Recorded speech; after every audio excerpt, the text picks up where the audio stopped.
কোনো কিছু আল্লাহর কাছে চাইতে হলে কিভাবে চাইতে হয়? অনেকেই আছে নির্দিষ্ট করে নাম উল্লেখ করে কিছু চায়, যেমন আল্লাহ আমাকে এই চাকরিটাই দেন, আমাকে ওই মেয়েটার সাথেই বিয়ে দিয়ে দেন, বা আমাকে ওই বিশ্ববিদ্যালয়ে চান্স পাইয়ে দেন। আমার প্রশ্ন হলো, কিছু চাওয়ার সঠিক পদ্ধতি কি? দেখেন, এটা ভুল পদ্ধতি।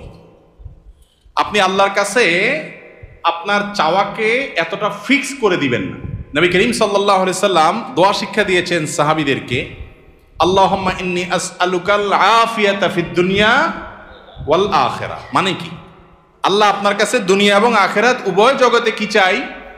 শান্তি চাই। এখন শান্তি কি আল্লাহ লাখ টাকায় হবে, না হাজার টাকায় হবে, না 100 টাকায় হবে, না কোটি টাকায় হবে, না বিনা টাকায় হবে, সেটা আপনি জানেন। আমি কি চাই? শান্তি চাই, মনের প্রশান্তি চাই, মনের সুখ চাই। এই জিনিসটা আপনি আমাকে কিভাবে দিবেন আপনি জানেন। আমার শান্তিটা দরকার। আমার শান্তির জন্য যদি কোটি টাকা দরকার হয় তো কোটি টাকা দেন, কি লাগবে সেটা আপনি জানেন। কিন্তু আমি কি চাই?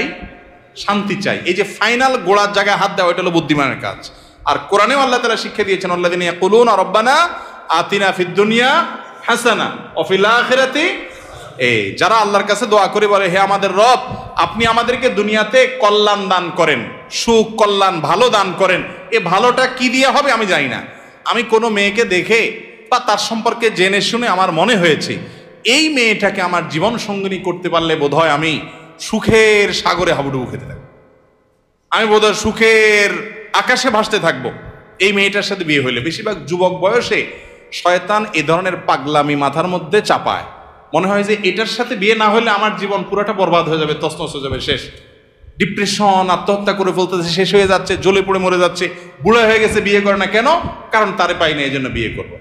এর চাইতে বড় নির্বোধ আল্লাহর জমিনে আর দ্বিতীয়টা আছে কিনা সন্দেহ। যে তোমার ছাড়া আরেক জায়গায় বিয়ে বসে গেছে, আলহামদুলিল্লাহ, বুঝতে হবে যে তুমি অজাগায় গেছো, এখন তুমি জাগায় যাওয়ার চেষ্টা করো।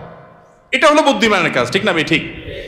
এই জন্য আল্লাহর কাছে এই ধরনের দোয়া করবেন না। অনেকে বলে, আল্লাহ তুমি আমার 40 লাখ টাকা দাও, আর কিছু চাবো না আল্লাহর কাছে তোমার কাছে। গরিব মানুষ হিসাব করছে যে আমি লাখ 20 টাকা হলো গ্রামে সুন্দর করে একটা দালান কোঠা বাড়ি করব, বিল্ডিং বাড়ি করব, আর বাকি 1-2 লাখ টাকা দিয়ে একটা মোটরসাইকেল কিনবো, 10-20 লাখ টাকা দিয়ে একটা দোকানদারি করব, আমি বসে বসে খাবো। এরকম শর্টকাট হিসাব অনেক সময় আমরা করি না অনেকে।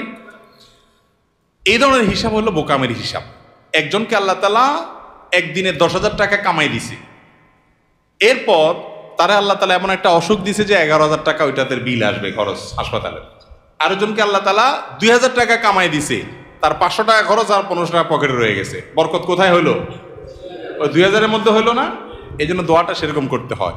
ওই যে একটা গল্প আপনারা শুনছেন না প্রায় সময়, কোন যুবক নাকি দোয়া করছে আল্লাহর কাছে যে, আল্লাহ আমার এমন একটা লাইফ দাও, এমন একটা জীবন দাও আল্লাহ, যে আমার 2 হাত ভর্তি টাকা থাকবে, শুধু দোনো হাতে শুধু টাকা থাকবে, আর 2 পাশে শুধু নারী আর নারী থাকবে, ভোগের আইটেম থাকবে।